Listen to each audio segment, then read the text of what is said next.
That'll be good to listen to that. Somebody that's quite eloquent. Brothers and sisters, can I thank Moira for inviting me again today, and can I thank her and all of those involved in organising today's event. You've done absolutely brilliant. It seems that the words of that song, which I'm going to finish my wee speech with, because it's got another wee verse about the higher you build your barriers, the higher we will jump, because you're certainly been forced to jump over all sorts of barriers to have these protests. There was all sorts of barriers put in the way at the last one, and there's been all sorts of barriers put in the way at this one. Some of you actually have been, like me, on a sponsored walk to get here. Because we parked it away around at the other end of the High Court. I've got to say it was a wee bit frightening. Any time I get near the High Court, I'm worried if they get grabbed back in there. Brothers and sisters, let's be absolutely clear about this. We have got just over 4 weeks to go. And the truth of the matter is, it's neck and neck. We have the chance to win this referendum. There is absolutely no doubt that it's within our grasp. What we do personally, collectively, over this next 4 weeks is going to make history. That's just a reality. We have the situation here where we were scoffed and scorned. For many years we've been told, haven't we? No good enough, no big enough, no rich enough. And then last year, no chance. And then as the months have went on, it's become clear that they've had to bring out all the big guns. They've had to get the multi-millionaires and the billionaires. They've had to get the media. They've had to get the President of America. They've had to get the new President of America in waiting, Barack Obama, followed by Hillary Clinton, coming out to tell us that we should stay part of the United Kingdom, you know. And you think to yourself, well, if that's the case on the 4th of July, why did they not announce that they were giving up their independence, you know? Because of course you do know that old saying, you know, we want to come back under the tutelage of Imperial Britain. It's an old saying. It's just you've never ever heard it, because nobody's ever said it. 140 countries since 1945 have secured their independence from big imperialist countries, most of them from Britain, because you do remember, don't you, when the British Empire didn't have the sun setting on it, it was so big. Every single country that's either fought for or managed to negotiate their separation, their independence, their personal dignity as a country, every single one of them, not one has said it was a mistake. Not one has said we want to go back.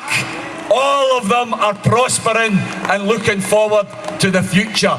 And we've got to say to Barack Obama and Hillary Clinton what we say to the Australian Prime Minister, and we say to the Premier of China, who's also come out now to say that we should stay within the United Kingdom. We should say to them, butt out of this. This isn't your debate. This isn't your decision. We're fed up to the back teeth of multi-millionaires making decisions that affect our lives. This is one decision we're going to make that affects our lives here in Scotland. That's what we're going to do. And the important thing to take on board from their interference and from their words, the important thing to take on board from the way that the BBC has reported this whole referendum since day one, the biased way that anything that goes wrong with yes is blown up to all sorts of big stories. Anything that goes wrong we know is hidden and forgotten. Take one prime example. Can you remember it? You probably don't, because it wasn't reported. Well, it wasn't reported very much. Can you imagine the Yes campaign getting caught telling massive big porkies about the cost of something? You would never hear the end of it, right? Do you remember the report that came out for the No campaign saying how much it was going to cost to set up an independent Scotland? It was going to cost several £billion. And it was all over the social media, and it was going to get reported that night. And then the academic, who apparently had worked out the figures, went online to say, that's not what I said. That's not what I said. I've been misquoted. So they pulled back for that and they said, oh no, it's not going to cost several billion. It's going to cost £1.5 billion, and that's based on this other academic. And what happened? The other academic went online and says, no, that's not what I said. It's not going to cost £1.5 billion at all. So they had to withdraw that story altogether, and you've never heard about it again. You've never heard about the costs of setting up an independent Scotland. The point is, most people in Scotland have never heard the whole story. They've never heard the fact that the No campaign were caught lying, not once, but twice, in order to try and distort this debate. And that's what they've continued to do from day one, brothers and sisters. Project Fear hasn't been about winning a debate. It's about poisoning and distorting a debate. That's what Project Fear has been all about. And we in this next 4 weeks, I think what we've got to do, if they want fear, they want to discuss the politics of fear. I think we've got two things in this next 4 weeks that we need to explain to everyone, particularly the undecided. Number one, read the report. Now, you very rarely get these decent reports in the Daily Record. It's so close to the Labour Party nowadays, you would think it was the Daily Pravda. We have to look at the report that they managed to allow out just yesterday.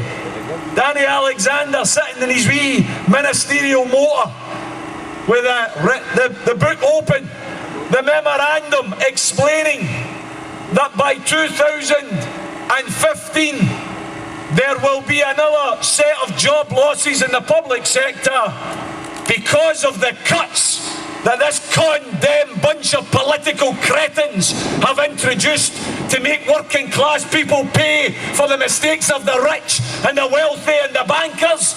They're going to introduce a set of cuts that's going to lead to 490,000 job losses, almost 500,000. Unison Scotland have predicted, they've done a detailed report where they say that only 40% of the cuts already announced by the condemns have been implemented in Scotland. The other 60% will be implemented by 2015, 2016. Now, we've already lost 50,000 jobs in Scotland. The rest of the cuts are going to lead to another 60,000 public sector jobs going in Scotland. Project Fear. There's a fear that every single undecided voter's got to know about. Voting no is to accept 500,000 jobs lost in the public sector alone. That's the reality of a no vote on the 18th of September. We also have to say when it comes to the politics of fear, let's be absolutely clear about this, because I don't think the Yes campaign as a whole has made enough of it. There's signs last week that they're beginning to waken up to the reality of the importance of this question. Anybody here who wants to go on to YouTube and press in the name Dr. Philippa Whiteford, press in the name Professor Alison Pollock, health economist. Look at what they are saying, not from any position of hubris, but from a position of being involved within the health service and knowing what they're talking about. They tell you about the Health and Social Care Act 2012, passed by the Westminster Government, which has already begun the concrete privatisation of the health service in England. 60 companies have now been invited to bid for the provision of health care in England. Companies like PricewaterhouseCoopers, companies like Royal Bank of Scotland, companies like Blue Circle Cement, companies like Virgin Money. What do they know about health care? Bugger all! What do they know about making money? Plenty. They have begun the process of privatising our health service.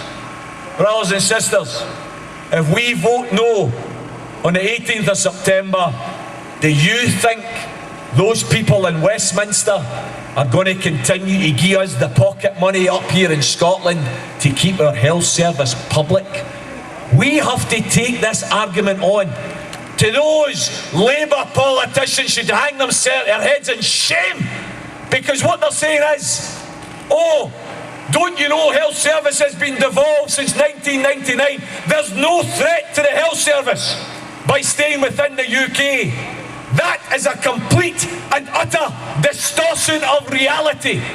The only reason we've been able to keep our health service public since 1999 is because we've managed to spend the money we've had via the Barnett formula to keep our health service public since 1999. If we vote no, then in Westminster they're going to turn round and say quite categorically, we've privatised our health service, you're going to have to privatise your health service.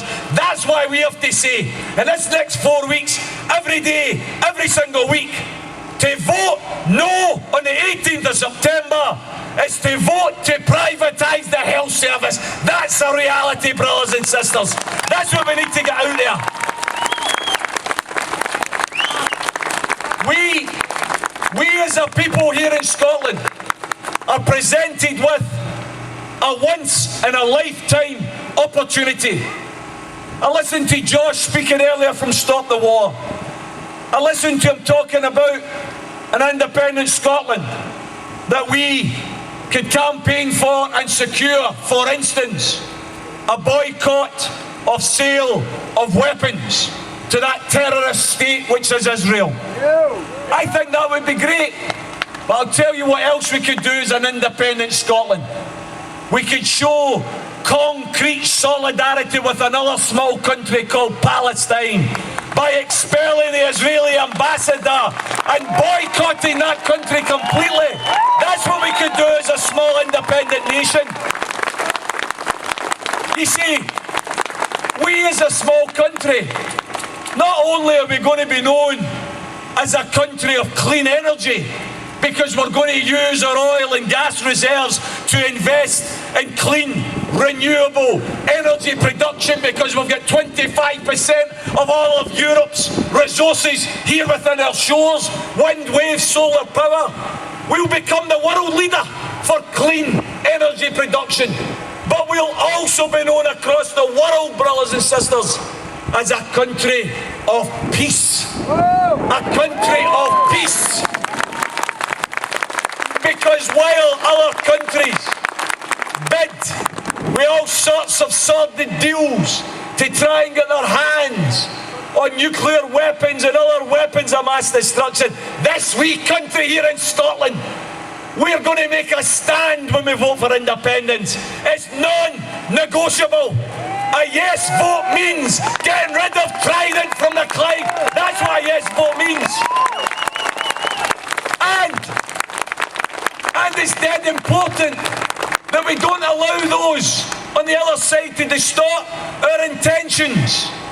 We don't want to just export nuclear weapons. We want to decommission nuclear weapons, brothers and sisters. Decommission them. And when we get rid of them from the Clyde, and we're awaiting their decommissioning, I don't want to move them to Portsmouth or Newcastle.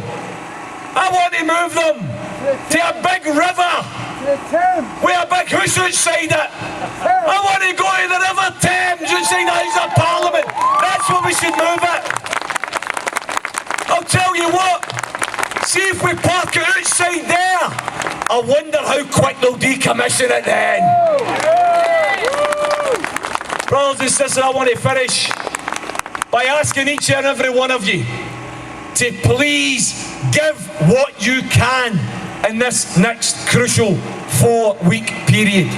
Some of you will be able to leaflet. Some of you will be able to collect signatures. Some of you will be able to speak at meetings. Some of you will be able to deliver leaflets.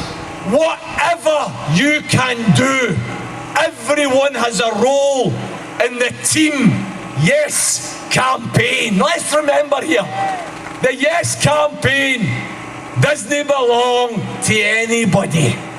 The Yes campaign's a massive big tent, and we're all in that tent with one intention: to deliver a yes vote. See, within that tent we can all have our debates, we can all have our different visions. I've got different visions from the leaders of the SNP on things like currency and things like a head of state and things like the European Union. We don't need to discuss it. We don't need to discuss it. You know why? Because it's all bloody irrelevant if we don't get an independence vote. That's the reality. It's all irrelevant. Let's get independence first, then let's discuss those questions. Brothers and sisters, I'm going to finish on this. This is my pleasure here today. This is the 77th meeting I've had the pleasure of speaking at since January. I'm over the moon with that. And by the 18th of September, it will be well over 100 meetings, and I'm very, very happy about that. One of the things that's a wee bit sad, and all of you will recognise this if you've got children in particular, is it does get a wee bit hard when your Wayne keeps saying to you, "Why are you never in, Daddy?" And when she comes home from school and I'm in, she usually comes in and shouts, "Daddy, Daddy, you're in," and jumps up and hugs me. And that's brilliant, brings a tear to my eye. But I do feel guilty that I'm not there as much in this last wee period. But brothers and sisters, I reinforce myself by saying I'm fighting for independence for my 9-year-old wee lassie. Because the truth is, as a 50-year-old man, I'm going to benefit from independence because I'm going to live in a better country, a more socially progressive country, a fairer country. But the people who are going to benefit most are the 9-year-olds and the 10-year-olds, because they're going to inherit a better country than we've got now. So brothers and sisters, I finish with the verse of the song that I've been ending a lot of my meetings with, which keeps me going when I'm feeling a wee bit down about the fact that I'm missing my Wayne and missing my wife. Think of Labby Sifri. Think of something inside so strong. And think of the verse that goes, "Brothers and sisters, when they insist we're just not good enough, when we know better, just look them in the eyes and say, we're gonna do it anyway." Thanks very much, brothers and sisters.